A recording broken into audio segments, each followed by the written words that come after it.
in prison, and it's actually how my buddy Graham and I met, because he was on one side of the yard and I was on the other. One of the only times we could cross over was for the big championship soccer game, where the team from one side would play the team from the other side. And the fields were dangerous. They had ruts and rocks, and people would twist ankles, they would fall down and slice their arms open. But we all loved it because it was a pure expression of energy. It was just one of those outlets in a place that had so few outlets, where you could go out and you could run hard and you could put everything you had into a game and you knew you would feel better afterward. The problem started as I got older, and I started really trying to focus on changing my behavior and staying out of trouble, because in that place of all that intensity, you have a lot of fights on the field.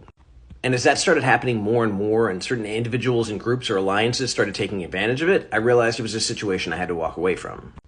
And that was hard, because I had a lot of pride tied up in it, because I loved playing soccer, and I didn't like the idea that I couldn't because of how somebody else would act.